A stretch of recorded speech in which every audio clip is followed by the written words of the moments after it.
Students, welcome to education tab academy. मैं हूं आपकी प्रज्ञा मैम और आज के वीडियो लेक्चर में हम क्लास 6 हिस्ट्री का चैप्टर 5 देखेंगे, kingdom, Kings and an early Republic. तो चैप्टर स्टार्ट करने से पहले हम इनका मतलब देख लेते हैं। तो किंगडम का मतलब हम पहले भी देख चुके हैं, जो राज्य उसे किंगडम कहा जाता है। किंग मतलब राजा और अर्ली रिपब्लिक मतलब पहले समय में जो रिपब्लिक में से मतलब राजा कैसे चूज किया जाता था उसके बारे में हमें यहाँ पे देखना है। तो यहाँ पे ये जो बॉय दिख रहा है, ये जो लड़का है, इसका नाम क्या है? शंकरन। तो उसका जो छोटा सा स्टोरी है उसको देखना है। इलेक्शन डे के बारे में देखना है, जिस दिन इलेक्शन हो रहा है और शंकरन उस दिन क्या एक्सपीरियंस करता है। तो Shankaran woke up to see his grandparents all ready to go and vote. They wanted to be the first to reach the polling booth. Why? Shankaran wanted to know where they so excited. Somewhat impatiently, his grandfather explained, "We can choose our own rulers today." तो यहाँ पे जो है शंकरन जो है उठता है और देखता है जो उसके ग्रैंड पेरेंट्स है वो मतलब बहुत जल्दी में है, उनको कहाँ जाना है? पोलिंग बूथ में सबसे पहले जाना है वोट देने के लिए। तो उस चीज़ के लिए वो बहुत एक्साइटेड है। तो वो अपने ग्रैंड पेरेंट्स से पूछता है, एकदम उत्सुकता के साथ पूछता है कि मतलब क्या क्या है, आप लोग क्यों, कहाँ जा रहे हो करके। तो वो बताते हैं कि आज हम इसलिए इतना उत्सुक हैं, इसलिए हमको वहाँ पहले जाना है पोलिंग बूथ में, क्योंकि आज के दिन वो अपना जो रूलर है, अपना जो नेता है, उसे वो खुद चूज करने जा रहे हैं। तो ये हो गई शंकरन की कहानी। अब आगे चैप्टर देखते हैं, how some man became rulers. तो अब हमें देखना है कि कैसे जो है कुछ व्यक्ति जो है वो रूलर्स बन गए, मतलब राजा बन गए, राज्य में पूरा शासन करने वाले बन गए। तो चूजिंग लीडर्स और rulers by voting is something that has become common during the last 50 years और so. How did man became rulers in the past? Some of the rajas we read about in chapter 4 were probably chosen by the jana. Jana मतलब जो common people है, the people. But around 3000 years ago, we find some changes taking place in the ways in which rajas were chosen. Some men now become recognized as raja by performing very big sacrifices. तो अभी जैसे जो procedure चलता है, आपने देखा होगा जो अभी शंकरन की जो छोटी सी स्टोरी थी उस पर भी बताया गया कि अभी क्या है, वोटिंग सिस्टम चलता है, उसमें हम अपना प्राइम मिनिस्टर चूज करते हैं। अगर हमारा कोई लोकल एरिया है तो वहाँ पे हम अपना नेता चूज करते हैं। लेकिन जो है इससे पहले के चैप्टर में भी आपने देखा जो राजा को कैसे चूज किया जाता था, जो जना, जो कॉमन पीपल है, उसके द्वारा चूज किया जाता था।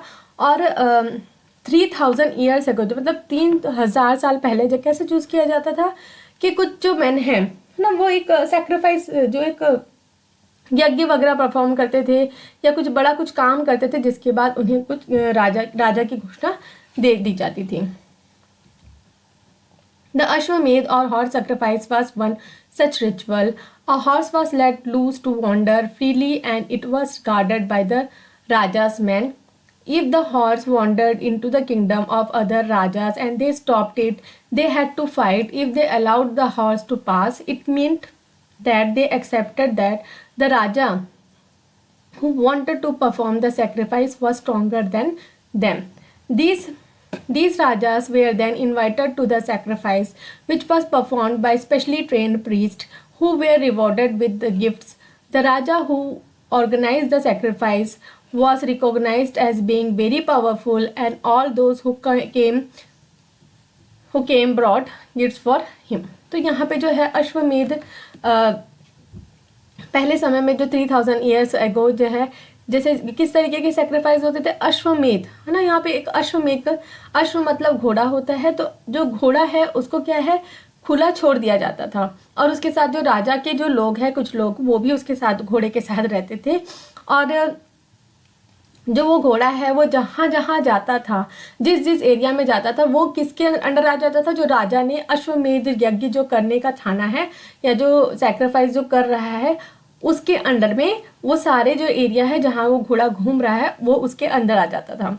और अगर जो है जहाँ पे घोड़ा जिस एरिया में गया है वहाँ का जो राजा है, अगर वो उसे रोकने की कोशिश करता है उस जो घोड़े को, तो वो उसको क्या इसका मतलब क्या होता है, जो राजा है उसे क्या करना है, अब युद्ध करना है। जो अश्वमेध कर रहा है, जिसने हॉर्स को, घोड़े को छोड़ा है, उससे उसको युद्ध करना है।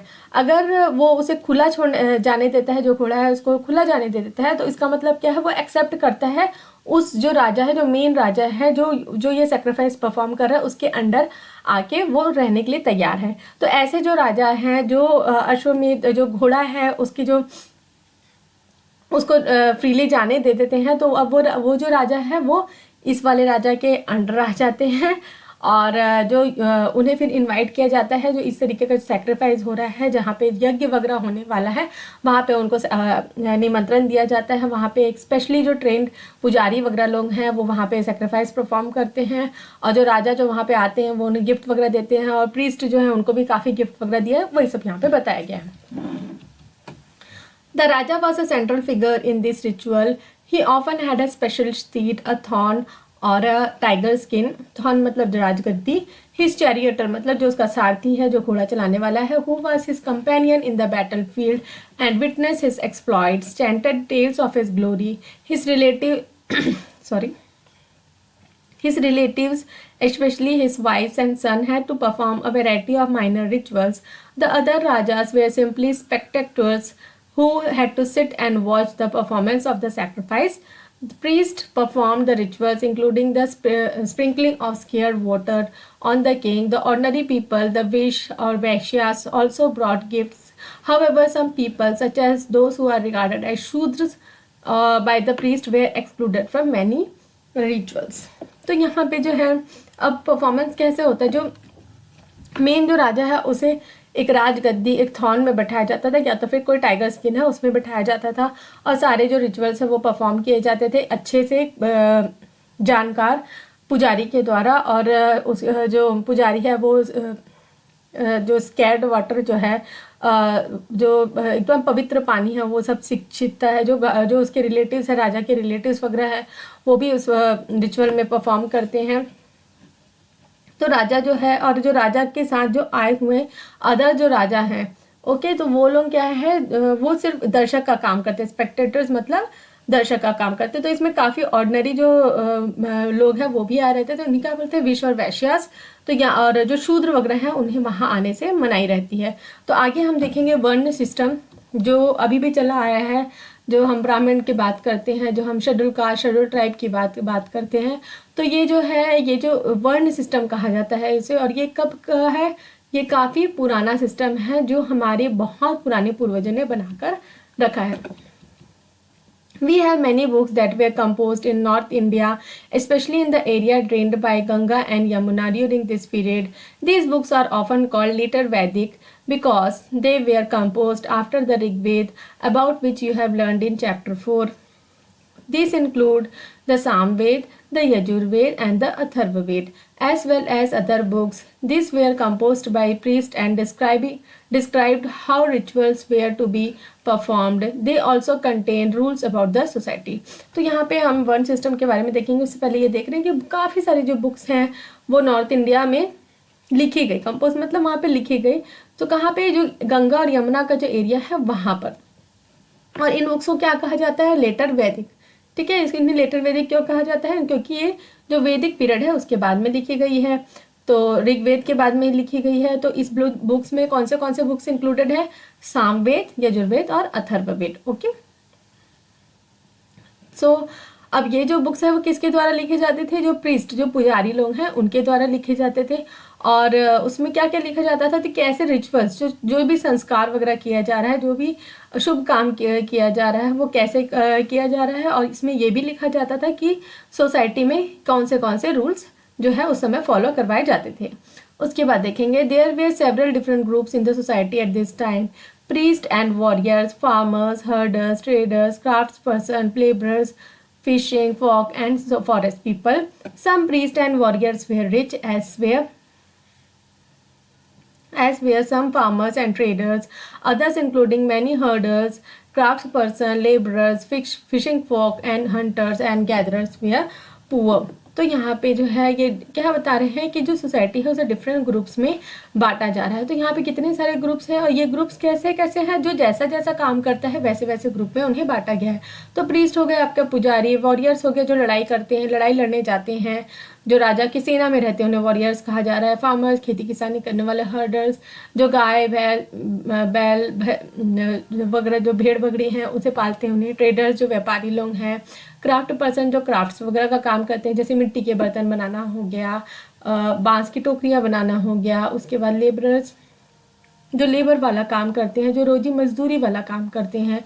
फिशिंग फॉक जो मछली पालन का काम करते हैं। और फॉरेस्ट पीपल, जो जंगल में जाकर वहाँ के जो फॉरेस्ट प्रोड्यूस है उन्हें लेकर आते हैं। तो सम प्रीस्ट और वॉरियर्स, ठीक है, जो उन लोग क्या थे, काफ़ी रिच थे। और जैसे कुछ फार्मर्स और ट्रेडर्स भी रिच थे, तो और कुछ जो herders, craft person, labourers, fishing folk और हंटर्स, तो क्या थे, ये लोग क्या थे, गरीब थे। ठीक है, अदर अलग अलग कैटेगरी जैसे जैसे वो काम कर रहे हैं उसके हिसाब से उनका जो क्या है, रिच और पुअर में भी उनको कैटेगराइज किया गया। तो जो प्रीस्ट है, जो पूजा पाठ करने वाले जो पुजारी हैं, the priest divided people into 4 groups. कितने ग्रुप में उन्हें बांटा गया, 4 ग्रुप्स में बांटा गया। अब इन्हें इसी सिस्टम को क्या बोलते हैं, varna. According to them each one has different sets of function.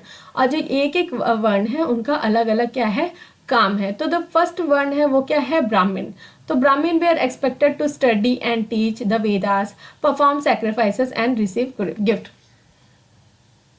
तो ब्राह्मण्स का क्या काम है, वो वेद की पढ़ाई करते हैं और दूसरों को भी पढ़ाई करते हैं। और जो ये सैक्रिफाइसेस हैं, जो रिचुअल्स वगैरह हैं, उन्हें भी यही ब्राह्मण जो है वो परफॉर्म करते हैं।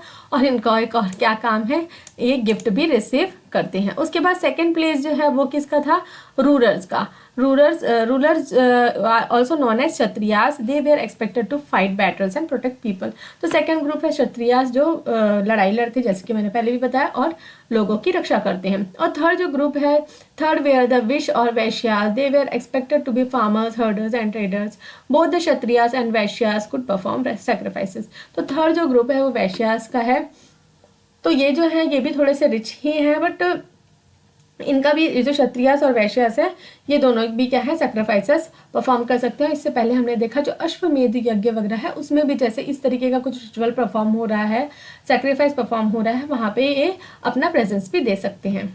उसके बाद देखेंगे last were the Shudras who had to serve the other 3 groups and could not perform any rituals. Often women were also grouped with the Shudras. Both women and Shudras were not allowed to study the Vedas. उसके बाद जो सबसे आखिरी group है वो शूद्रास का है। जो शूद्रास है उनको बिल्कुल कहीं पे भी कुछ अलाउ नहीं किया जाता था, इस तरीके के रिचुअल्स वगैरह, और कहीं पे भी आने जाने की भी मनाही थी उनको। और सेम जो है वुमेन को भी इसी कैटेगरी में रखा गया था। तो वुमेन और शूद्रास जो है उनको वेदास वगैरह की भी पढ़ाई से वंचित रखा जाता था, उन्हें कराया नहीं जाता था। The priest also said that these groups were decided on the basis of birth. For example, if one's father and mother were Brahmin, one would automatically become a Brahmin and so on. Later, they classified some people as untouchable. These include some craft person, hunters and gatherers, as well as people who help perform burials and cremations. Burial मतलब अगर कोई खत्म हो जाता है तो उसको दफनाना, और cremation मतलब जलाना उसे। The priest said that contact with this peoples was polluting. तो उसके बाद जो प्रीस्ट जो है इसका ये जो ग्रुप है इसको और कैसे कैसे कैटेगराइज किया गया था कि इसको डिसाइड किया जाता था बर्थ प्रोसेस में। अगर किसी के माँ बाप ब्राह्मण है तो बच्चा भी क्या है, ब्राह्मण ग्रुप में आएगा। ओके, तो वैसे ही अगर किसी के माँ बाप शूद्र हैं तो वो भी बच्चा जो है शूद्र ग्रुप में आएगा। तो this people later they classified some people as untouchable. तो यहाँ पे एक और ग्रुप क्या है, अनटचेबल, जिन्हें छुआछूत माना जाता है, मतलब जिनके अगर छू देंगे तो क्या हो जाएंगे, हम गंदे हो जाएंगे। तो इसमें कौन से कुछ क्राफ्ट पर्सन है, हंटर्स है, गैदरर्स है, और जो ये जलाने का और दफनाने वाला काम करते हैं। तो many people did not accept the system of Varna laid down by the Brahmins. Some king thought they were superior to the priest. Others felt that birth could not be the basis for deciding which Varna people belonged to. Besides, some people felt that there should be no differences amongst people based on occupation. Others felt that everybody should be able to perform rituals, and others condemned the practice of untouchability. Also, there were many areas in the subcontinent, such as Northeast, where the social and economic differences were not very sharp and where the influence of the priest was limited. तो यहाँ पे यहाँ पे ये भी बताया जा रहा है कि ये जो सिस्टम है, ये जो वर्ण सिस्टम है, इसे काफ़ी लोगों ने एक्सेप्ट नहीं किया। कुछ जो राजा हैं उन्होंने ये माना कि हम जो पुजारी वगैरह है, जो प्रीस्ट वगैरह हैं, उससे बढ़कर हैं। और कुछ लोगों को ये बात गलत लगी कि जो बर्थ प्रोसेस है उससे ये डिसाइड हो कि वो कौन से वर्ण में आएंगे। और कुछ लोगों को लगा कि मतलब ऑक्यूपेशन के बेसिस में क्यों इतना डिफरेंसेस रखा जा रहा है। तो कुछ लोगों को ये भी लगा कि सबका अधिकार एक है कि वो रिचुअल्स वगैरह परफॉर्म करे। और कुछ लोगों को ये जो अनटचेबिलिटी वाली जो प्रैक्टिस है उसका उन्होंने विरोध किया। कंडेम मतलब विरोध करना। और जो नॉर्थ ईस्ट वाला जो पार्ट है वहाँ पे ये जो सोशल और इकोनॉमिक डिफरेंस है वो इतना मतलब खास तरीके से कुछ इस तरीके का मतलब वहाँ पे कुछ ऐसा प्रॉब्लमेटिक नहीं था। उसके बाद हम लोग देखेंगे जनपदास के बारे में। तो जन हमने देखा था, पद मतलब पैर है ना, जन मतलब पीपल और पद मतलब पैर। तो यहाँ पे पहले ये देखने के से पहले हम लोग ये छोटा सा जो बर्तन है पहले इसको देख लेते हैं। देखिए कितना सुंदर बर्तन है। और ये अभी का नहीं है, ये कुछ नहीं तो 3000 साल पुराना बर्तन है। तो यहाँ पे देखेंगे पेंटेड ग्रेववेयर। तो plates and bowls are the most common vessel made of painted graveware. These are extremely fine to touch with a nice smooth surface. Perhaps these were used on special occasion for important people to serve and special food. तो यहाँ पे ये छोटा सा जो बर्तन है वो एकदम स्पेशल तरीके का बर्तन है, एकदम नाइस स्मूथ, जैसे कि पूरा अभी मैंने आपको पढ़ के बताया के बारे में। तो the raja who perform this big sacrifices they are now recognised as being rajas of janapadas rather than janas. The word Janpada literally means that the land where the Janas set its foot and settled down. Some important Janpadas are shown on map 4, page 49. तो यहाँ पे जो है राजा जो इससे पहले जो हमने देखा जो इस तरीके के बिग सेक्रीफाइसेस कर रहे हैं, जो इस तरीके के संस्कार करवा रहे हैं, रिचुअल्स हो रहे हैं, उन्हें ही क्या माना गया है, rajas. Okay, rather than janas. तो वर्ड जनपदा, तो यहाँ पे जनपदा जो बात हो रही है तो इसका मतलब क्या होता है, द लैंड वेयर द जना सेट इट फुट मतलब पैर, जना मतलब जो कॉमन पीपल, जहाँ पे लोग रहने लगे और सेटल डाउन हो गए, उसे ही क्या कहा जा रहा है, जनपदास। कुछ इंपॉर्टेंट जनपदास के बारे में बताया गया है। कहाँ पे, मैप 4 पेज नंबर 49। तो ये पेज नंबर 48 है, 49 देखते हैं। देखिए तो यहाँ पे देखेंगे हम मैप 4 में important Janapadas, mahajanapadas and cities. तो यहाँ पे देखिए काफ़ी सारे सिटीज़ जो है जनपदास और महाजनपदास के बारे में दिखा रहा है। तो अवंती है आपका, पंचला, कुर्ली, गंधारा, टक्सिला, कोसला, वैशाली, वाजी, मगधा, अंगा, राजगृह। तो ये सारे जो हैं ये क्या है, जनपदास, महाजनपदास और सिटीज़ अलग अलग हैं, सारे एक नहीं है। तो हम सारे के बारे में और डिटेल में देखेंगे आगे चैप्टर में। तो आर्कियोलॉजिस्ट कौन होते हैं, हमने जो स्टार्टिंग के चैप्टर उसमें जाना था, जो इस तरीकों की चीज़ों के बारे में, जो ये पुरानी चीज़ों हैं उनके बारे में स्टडी करते हैं, उन्हें क्या बोलते हैं, आर्कियोलॉजिस्ट। जो हिस्ट्री के बारे में, जो खुदाई से निकले हुए सामानों के बारे में स्टडी करते हैं, उन्हें आर्कियोलॉजिस्ट कहा जाता है। Archaeologist have excavated a number of settlements in this janapadas such as Purana Qila in Delhi, Hastinapur near Meerut, Atranji, Khera in Etah, the last 2 are in Uttar Pradesh. तो ये सारी जगह के नाम है जहाँ पे कुछ जो है इस तरीके के मिट्टी के बर्तन हो गए या कुछ सामान मिला है जिससे पुराने समय के बारे में पता चलता है। They found that people lived in herds and kept cattle as well as other animals. They also grew a variety of crops, rice, wheat, barley, pulses, sugarcane, sesame मतलब तिल and mustard. तो यहाँ पे ये जो है वो लोग क्या करते थे, जो वहाँ के कॉमन पीपल जो वहाँ पे रहते थे वो क्या करते थे, कैटल्स, ठीक है, कैटल्स जो है उनको पालन पोषण करते थे। और क्या क्या उगाते थे, राइस मतलब चावल हो गया, गेहूं हो गया, जो बार्ले होता है उस वो हो गया, पल्सेस दालें हो गया, शुगर केन हो गया आपका, और तिल हो गया, और उसके बाद सरसों हो गया। उसके बाद हम देखेंगे they made earthen pot, some of this fair grey in colour, others fair red. One special type of pottery found at this site is known as painted grey ware, as is obvious from the name. These grey pots have painted design, usually simple lines and geometric pattern. तो यहाँ पे जो है वो क्या मिट्टी के बर्तन भी बनाते थे। तो इससे पहले हमने छोटा सा बाउल देखा था तो उस तरीके के जो बाउल है जो ग्रे कलर के रहते थे उसे क्या बोलते थे, पेंटेड ग्रे वेयर। तो पेंटेड ग्रे वेयर क्यों बोल रहे हैं, क्योंकि उसमें ग्रे कलर का है और उसमें स्पेशल कुछ डिज़ाइन वगैरह बना हुआ है। तो कैसे कैसे डिज़ाइन हो सकते थे, सिंपल लाइंस भी हो सकती थी या फिर कोई ज्योमेट्रिक पैटर्न भी हो सकता था। ज्योमेट्री आप मैथ्स में पढ़ते हैं तो आपको पता ही होगा ज्योमेट्री क्या होती है। उसके बाद महाजनपदास के बारे में हमको देखना है। तो ये जो छोटे छोटे जनपदास है वो एक होते होते क्या बन गए, महाजनपदास। इसके बारे में आगे देखते हैं। About 2500 years ago, some Janpadas became more important than others and were known as Mahajanpadas. Some of these are shown on map 4. Most Mahajanpadas had a capital city. Many of these were fortified. This means huge walls of wood, brick or stone were built around them. तो जैसे कि मैंने बताया कि कुछ जो जनपदास है वो एक साथ होते होते क्या हो गए, बहुत ही पावरफुल हो गए और उन्हें क्या कहा जा रहा है, महाजनपदास। तो ये कुछ जो महाजनपदास है ये मैप में आपको मैंने बताया अभी थोड़ी देर पहले। तो जो महाजनपदास का क्या स्पेशल फीचर है कि उनके पास क्या है, कैपिटल सिटी है और उनका जो किला है वो पूरा फोर्टिफाइड है। फोर्टिफाइड मतलब उसके चारों तरफ बाउंड्री है जिसको कोई भी पार करके अंदर नहीं जा सकता। तो और ये जो बाउंड्री है, जो ह्यूज वॉल्स है वो किससे बनी हुई है, या तो फिर वुड से बनी हो सकती है, या तो ब्रिक से, या तो फिर स्टोन से। Forts are probably built because people were afraid of attacks from other kings and needed protection. It is also likely that some rulers wanted to show how rich and powerful they were by building really large, tall and impressive walls around their cities.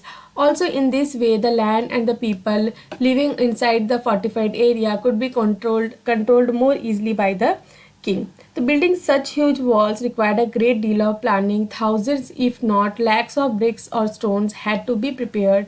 This in turn meant enormous labor provided possibly by thousands of men, women and children. And the resources had to be found for all of this. तो यहाँ पे जो है ये जो forts हैं, जो किले हैं, उसके जो चारों तरफ जो बाउंड्री बनाई हुई है, जो फोर्टिफाइड उसको किया जा रहा है। ये क्यों किया जाता था, तो पहला रीज़न तो ये है, तो फर्स्ट रीज़न क्या है कि लोग डरते थे कि कोई बाहर का जो किंग वगैरह है वो वहाँ पे अटैक मत कर दे और उनको प्रोटेक्शन चाहिए था। और सेकंड है जो वो अपना मतलब रौब दिखाना चाहते थे कि हाँ वो कितने मतलब रिच है और पावरफुल है। तो इसलिए वो बड़ी बड़ी बिल्डिंग्स जो है इंप्रेसिव वॉल्स वगैरह बनाते थे। इंप्रेसिव मतलब जिसको देख के बाप रे ये क्या है करके जैसे हम बोलते हैं ना, उसको बोलते हैं इंप्रेसिव वॉल। देखिए इंप्रेसिव मतलब जिससे एकदम इंप्रेशन पड़ जाता है कि नहीं भाई कितना बड़ा बड़ा बनाया, मतलब बहुत ही मतलब सुंदरता से भी बनाया है और काफ़ी रिच आदमी होगा जो जिसने भी बनवाया है। और इससे इसका एक और रीज़न क्या था, जो वहाँ पे लोग वहाँ पे रह रहे हैं उनको भी अच्छे से कंट्रोल किया जा सकता था। अब देखिए इतनी बड़ी बड़ी बिल्डिंग्स बनानी है और इस तरीके के वॉल्स बनाने हैं, उसके लिए क्या चाहिए, मटेरियल चाहिए। तो इसके लिए कुछ थाउजेंड्स ब्रिक्स नहीं लगेंगे, जो स्टोन्स और ब्रिक्स है मतलब वो कई लाखों में चाहिए। देखिए अभी का जो ट्रांसपोर्ट सिस्टम है हमारे पास में है, हमारे पास ट्रक में समाना चाहता है, ट्रेन में समाना चाहता है, उस समय ऐसा नहीं था। उस समय कैसे लाते रहे होंगे, कितनी मुश्किल रहती रही होगी वो आप खुद ही सोच सकते हैं। तो इसके लिए मोस्ट प्रोबेबली जो है बड़े बड़े हाथी वगैरह का ही यूज़ करा जाता होगा, या तो फिर जो ह्यूमन लेबर है उसका यूज़ किया जाता। तो आप सोच सकते हैं जो ये इस तरीके के जो इमारतें हैं उन्हें बनाने में कितनी कठिनाइयाँ झेलनी पड़ती रही होगी। जो लेबरर्स हैं, राजा तो बनवा रहा है उसको तो पैसे ही देने हैं, लेकिन जो लेबरर्स हैं उनको कितनी मेहनत करनी पड़ती रही होगी। This in turn means enormous labour, मतलब बहुत सारे लेबर्स भी चाहिए उनको बनाने के लिए, जिसमें thousands of women, man women और चिल्ड्रन जो इंक्लूडेड। चिल्ड्रन भी देखिए उस समय भी चाइल्ड लेबर की बात हो रही है यहाँ पे चिल्ड्रन भी वहाँ पे इंक्लूडेड, और यहाँ पे रिसोर्स भी चाहिए। तो यहाँ पे एक पिक्चर दिया हुआ है, देखिए ये एक फोर्टिफाइड वॉल है। ये तो देखिए थोड़ा सा स्लैंटिंग वॉल है। The fortification wall of Kosambi, this is a picture of remains of the wall made of brick found near present day Allahabad, Uttar Pradesh. A part of it was probably built about 2500 years ago. तो देख सकते हैं यहाँ पे ये जो दिख रहा है आपको। उसके बाद the new rajas now became now began maintaining army. Soldiers were paid regular salaries and maintained by the king throughout the year. Some payments were probably made using punch-marked coins. You will read about these coins in chapter 8. तो यहाँ पे जो है अब नए जो राजा है वो लोग क्या है अपनी सुरक्षा के लिए क्या मेंटेन करने लग गए, आर्मीज। तो वहाँ पे सोल्जर्स रखे गए और उस सोल्जर्स को क्या है रेगुलर सैलरीज भी दी जाती थी। तो ये सब करने के लिए किंग्स को क्या चाहिए रहता था, बहुत सारे पैसे। अब देखिए कुछ पेमेंट्स जो हैं वहाँ पे अब कॉइन्स की भी बात आ रही है। तो यहाँ पे कॉइन्स का जो यूसेज है वो स्टार्ट होने वाला है बस। तो अब हम देखेंगे, तो अब इतना पैसा चाहिए, रूलर्स है, कोई भी रूलर है उसको रूल करने के लिए, सैलरीज पे करने, इस तरीके की बिल्डिंग्स बनानी, तो उसके लिए पैसे तो चाहिए। तो पैसे कहाँ से लेके आते थे, टैक्सेस। ठीक है, टैक्स सबको पता है, कर जो हमें देना पड़ता है, अभी भी हम टैक्सेस देते हैं, जैसे इनकम टैक्स हो गया, प्रॉपर्टी टैक्स हो गया। अगर आपको इन सब चीज़ों के बारे में नहीं पता है तो आप अपने पेरेंट्स से पूछेंगे कि आप कौन सा टैक्सेस पे करते हैं। ओके, तो आगे हम देखते हैं। As the rulers of the mahajanapadas were building huge forts, maintaining big armies, they needed more resources. Resources मतलब उनको सामान की जरूरत पड़ती थी। As they needed officials to collect this, so instead of depending on occasional gifts brought by people as in the case of rajas of janapadas, they started collecting regular taxes.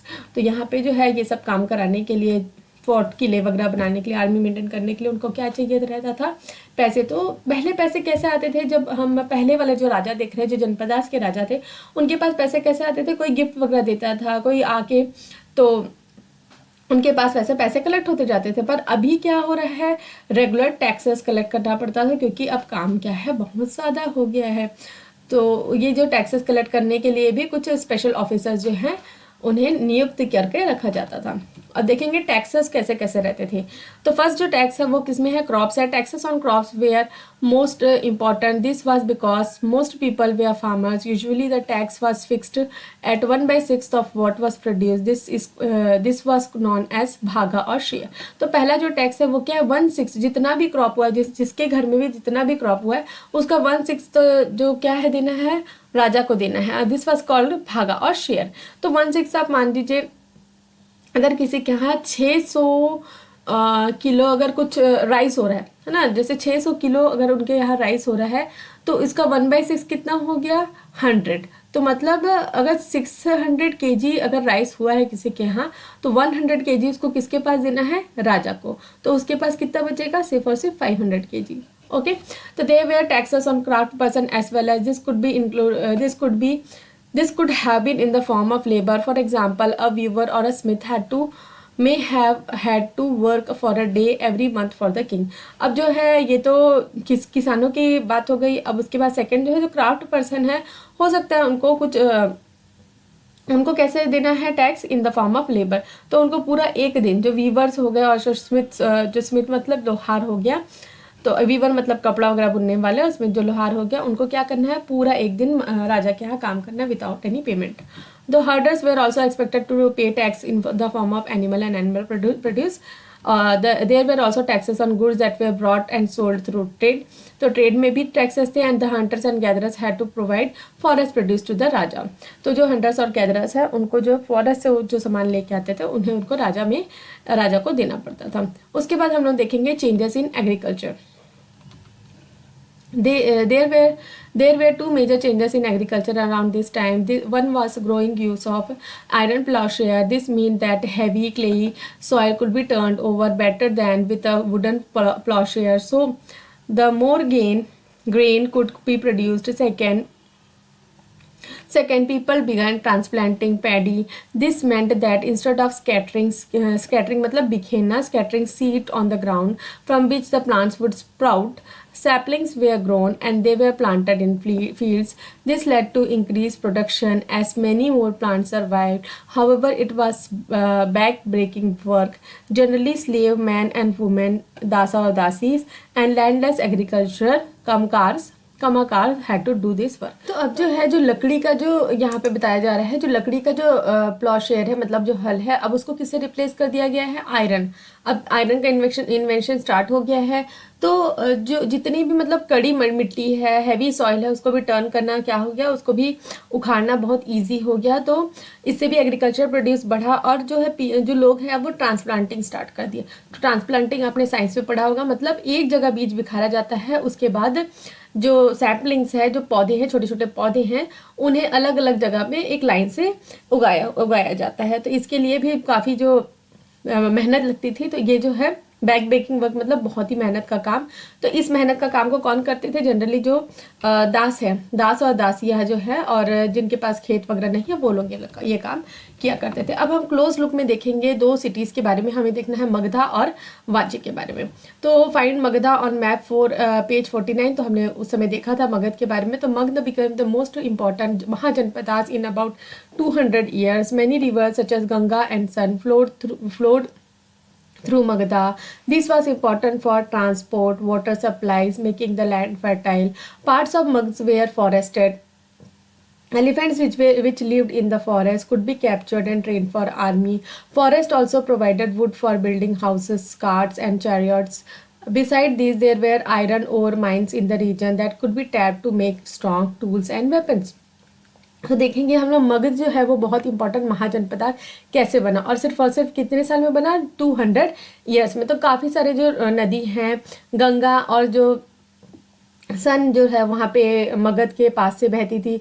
तो ये important किस लिए था? ट्रांसपोर्टेशन के लिए हो गया, वाटर सप्लाई के लिए हो गया। और जो आप सबको पता होगा कि आपने साइंस वगैरह में पढ़ा होगा, जो सॉइल सॉरी जो नदी के किनारे का जो एरिया है वो बहुत ज़्यादा फर्टाइल एरिया होता है। उसके बाद जो मगध है वो क्या है, वहाँ पे फॉरेस्ट भी अच्छे से थे। तो फॉरेस्ट से एलिफेंट जो है उनको कैप्चर करके ट्रेन किया जा सकता था। कैप्चर मतलब उनको पकड़ना, और ट्रेनिंग मतलब ट्रेनिंग देना आर्मी के लिए। और फॉरेस्ट से बहुत सारे जो है फॉरेस्ट प्रोड्यूस है उसको यूज़ किया जा सकता था। जैसे वुड हो गया, उससे घर बनाने के लिए, कार्ट्स बनाने के लिए और रथ वगैरह बनाने के लिए यूज़ किया जा सकता था। उसके बाद जो है और एक इम्पॉर्टेंट रीज़न था iron.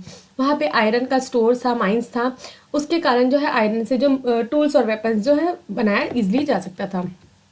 Magad had two powerful rulers, Bimbisara and Ajatasattu, who used all possible means to conquer other Janpadas. Mahapadma Nanda was another important ruler.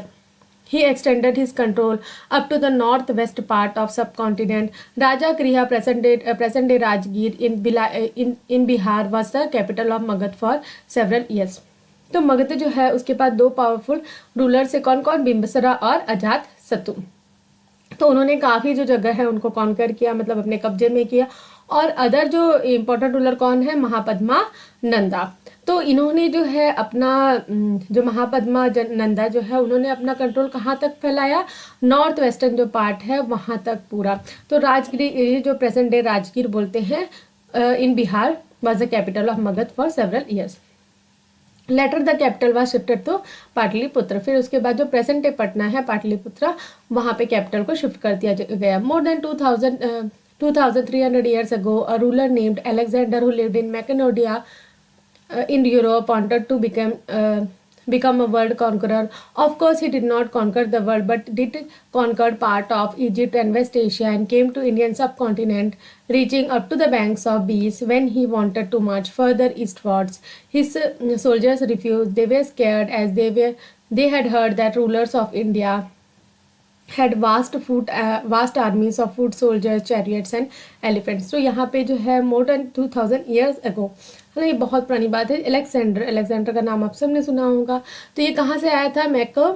Macedonia, Europe से। तो ये क्या है, पूरे जो विश्व है, पूरा विश्व है उसे वो कॉन्कर करना चाहता था, अपने कब्जे में करना चाहता था। वो पूरा विश्व जो है उसको तो कॉन्कर नहीं कर पाया, लेकिन कहाँ कहाँ तक उसने कॉन्कर किया? इजिप्ट और वेस्ट एशिया। और जैसे वो इंडियन सबकॉन्टिनेंट में आया तो उसके जो उसके सोल्जर्स हैं वो आगे चलने से मना कर दिए, क्योंकि उन्होंने सुन के रखा था कि जो इंडिया रूलर्स हैं वो बहुत ही मतलब ताकतवर है, उनके पास बहुत सारी आर्मीज है, रथ है और एलिफेंट्स है। उसके बाद हम देखेंगे अ क्लोजर लुक वाजी। तो while Magadha became a powerful kingdom, Vaji with its capital at Vaishali Bihar was under a different form of government known as घना और संगा। तो यहाँ पे हमने इससे पहले जो देखा वो क्या था? महाजनपदास। उसमें क्या था? एक ही रूलर था। अब ये क्या है? वाजी जो है वो अलग टाइप के गवर्नमेंट में है, इसमें क्या है, घना और संगा। तो घना is used for group that has many members, ठीक है, जो एक ग्रुप है जिसमें बहुत सारे मेंबर्स, उसको घना बोल रहे हैं। और संघा मतलब एक एसोसिएशन और ऑर्गेनाइजेशन और एसोसिएशन। तो इन अ घना और अ संघा their way not one but many ruler, sometimes even when thousands of men ruled together, each one was known as raja. These rajas performed rituals together. They also met in assemblies and decided what had to be done and how through discussion and debate. For example, if they were attacked by an enemy, they met to discuss what should be done to meet the threat. However, women, dasa and kamkars could not participate in this assemblies. तो यहाँ पे जो है घना और संघा में क्या है, एक रूलर नहीं होता था, काफ़ी सारे जो हो सकता था कि थाउजेंड्स भी हों। तो थाउजेंड्स अगर मिलके रूल कर रहे हैं तो वो सारे के सारे क्या होंगे, राजा होंगे। तो जो भी रिचुअल्स है वो साथ में करते थे। एक असेंबली रहती थी, वहाँ पे वो मिलते थे, डिस्कस करते थे। अगर कोई रूलर अटैक भी कर रहा है, कोई एनिमी अटैक भी कर रहा है, तो वहाँ पे भी कैसे कैसे जो सिचुएशन को उसको हैंडल करना है, क्या क्या करना है, जो थ्रेट है, जो मुसीबत है, थ्रेट मतलब मुसीबत, उसको कवर करने के लिए वो भी वो साथ में डिस्कस करते थे। तो ये जो असेंबली है वहाँ पे वुमेन्स नहीं जाते थे, दासा नहीं जाते थे और कमाकास भी नहीं जाते थे। Both the Buddha and Mahavira, about whom you will read in chapter 6, belong to Ghana or Sangha. Some of the most vivid description of life in the Sanghas could be found in Buddhist book. तो यहाँ पे जो है, जो बुद्धा और महावीरा जिसके बारे में हम लोग नेक्स्ट चैप्टर में पढ़ेंगे, वो लोग भी घना और संघा के ही मेंबर्स, घना और संघा जैसा जो रूल चल रहा है वहाँ के ही ये दोनों मेंबर्स थे। उसके बाद जो है चैप्टर बस खत्म हो गया है। ये कुछ पॉइंट्स हैं, उसे देख लेते हैं। This is the account of Vajjis from दीकर Nikaya, a famous Buddhist book which contains some of the speeches of Buddha. This were written down about 2300 years ago. Ajasattu and the Vajis. Ajasattu wanted to attack the Vajis. He sent his minister named Vasakara to the Buddha to get the advice on the matter. Buddha asked whether the Vajis met frequently in full assembly. When he heard that they did, he replied that Vajis could continue to prosper as long as they held full and frequent public assemblies. They met and acted together. They followed established rules. They respected, supported, and listened to elders. Vaji women were not held by force or captured. Chaityas or local shrines were maintained in both towns and villages. Wise saints who followed different beliefs were respected and allowed to enter and leave the country freely. तो यहाँ पे जो है अजातशत्रु एक बार वाजिस के ऊपर attack करने वाला था, तो वो बुद्धा के पास जाता है। तो बुद्धा बोलता है कि वाजिस तब तक रूल करते रहेंगे जब तक ये फॉलोइंग जो कंडीशंस है वो उसको फुलफिल कर रहे हैं। तो इन दिस वे, तो यहाँ पे जो है पूरा जो दिया हुआ है। उसके बाद हम जो इम्पोर्टेंट जो कीवर्ड्स आए थे उसको देख लेते हैं। राजा के बारे में हमने देखा, अश्वमेध यज्ञ क्या होता है उसको देखा, वर्ण सिस्टम देखा जिसमें हमने देखा कि 4 वर्ण सिस्टम है, ब्राह्मण, क्षत्रिय, वैश्य, शूद्र। जनपदा के बारे में देखा, महाजनपदा के बारे में देखा, फोर्टिफिकेशन क्या होता है उसे देखा हमने, आर्मी क्या होता है, टैक्स क्या होता है, ट्रांसपोर्टेशन क्या होता है, घना और संघा और डेमोक्रेसी के बारे में देखा। तो स्टूडेंट्स जो चैप्टर है वो ये बच गया, सॉरी। तो rajas of powerful kingdom tried to conquer the Sanghas. Nevertheless, this lasted for a very long time, till about 1500 years ago, when the last of the Ghana or Sangha were conquered by Gupta rulers, about whom you read in chapter 10. तो यहाँ पे जो है rajas जो है वो जो powerful kingdom के राजा है वो हमेशा चाहते थे जो संघास हैं उनको क्या कर ले, अपने अंदर ले आए। तो ये सब कब तक चला है, अबाउट 15,000 ईयर्स एगो तक, जब जो है लास्ट जो घना और संघा जो है उसे कॉन्कर किया गुप्ता रूलर्स में, जिसके बारे में हमें चैप्टर 10 में देखना है। तो स्टूडेंट्स आज के वीडियो लेक्चर में इतना ही। अगर आपको ये वीडियो लेक्चर पसंद आया है तो वीडियो को लाइक शेयर करें, कमेंट करके बताएं कि आपको वीडियो कैसे लगा है, लेक्चर समझ में आया है कि नहीं आया है। और अगर वीडियोस अच्छे लगते हैं, आपको लेक्चर समझ में आता है तो चैनल को सब्सक्राइब कर लीजिए, बेल नोटिफिकेशन को भी ऑन कर लीजिए ताकि जब मैं नए वीडियो डालूँ तो आपको नोटिफिकेशन मिल सके। Thanks for watching my video.